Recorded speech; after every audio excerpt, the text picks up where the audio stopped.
Hi, today we're going to learn about how to do circle journaling. You're going to love it. Stay tuned.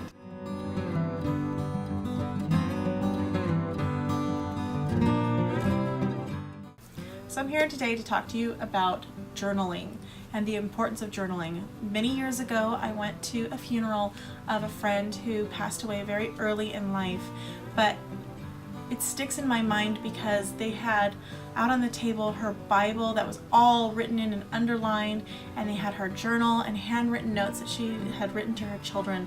And I just wanted to talk to you today about how to journal and how to make it something that your kids are going to love and not throw away.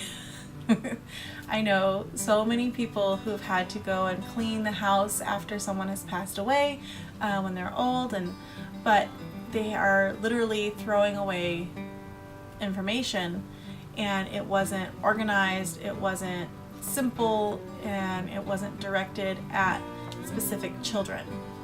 So 2 examples of this happened in my own life. When my grandmother passed away, I had very little written down. There were maybe a few recipes that she had written and a few Bible verses on 3x5 cards, and my sister and my mom and I cherished those, just those few little scraps.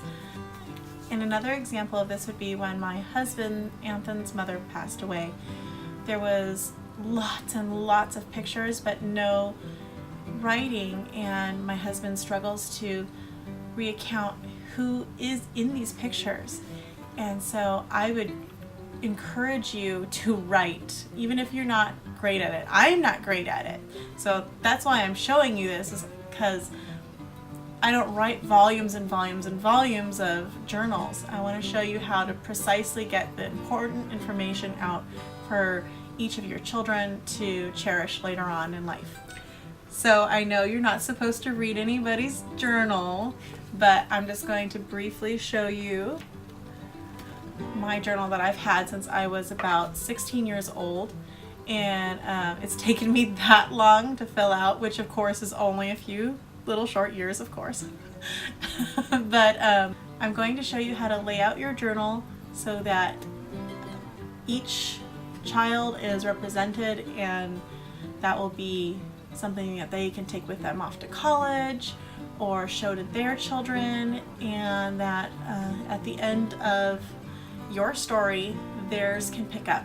So you're definitely going to want to like this video, subscribe, and hit the bell, because we're going to be going through how to journal. So I'm going to teach you a simple method using circles of all things of how to journal for your kids to go through the year. Circles show continual motion and seasons passing, so I'm going to show you how that works. In the next video, I'm going to be teaching you how to make perfect consecutive circles using some tools that you can purchase, as well as some things you have at home, and how to structure your journal so that you get the most out of it. And don't worry, you don't have to be an artist like I am to be able to do this. In fact, in the journals, I use a lot of writing, and I would just encourage you to write away. Here are some examples of what I use circles for in my daily life. So our next video is going to feature how to set up baby's first year. You might use it for certain grades of your children to show their grades. Another video we're going to be doing is how to travel journal. These are travel journals that we did, and we have 1 page. This was a London trip. This is she was, I think, 7 at the time, and she did the cutest little job on illustrating what happened each day. We're also going to have another video on how to do a phenology wheel. Phenology is simply just showing the passage of time in a circular motion. And so these are the 12 months and something that we've observed in nature. Something else we're going to be going over is the moon and how to do a moon cycle, a monthly moon cycle, as well as some information on why the moon does what it does and how to make a moon calendar. And here are some examples of how I use circles in my art. So these are not journal applications, but you'll find that once you can make a perfect circle, you'll use it for lots of things. This is doing science alongside my girls, and different diagrams and things. So you'll learn how to make a perfect circle. If you're as excited as I am about thinking outside the box and learning how to make circles, then you're definitely going to want to like and subscribe and share this with your friends and hit the bell so that you get notified when they're all up and ready for you to watch.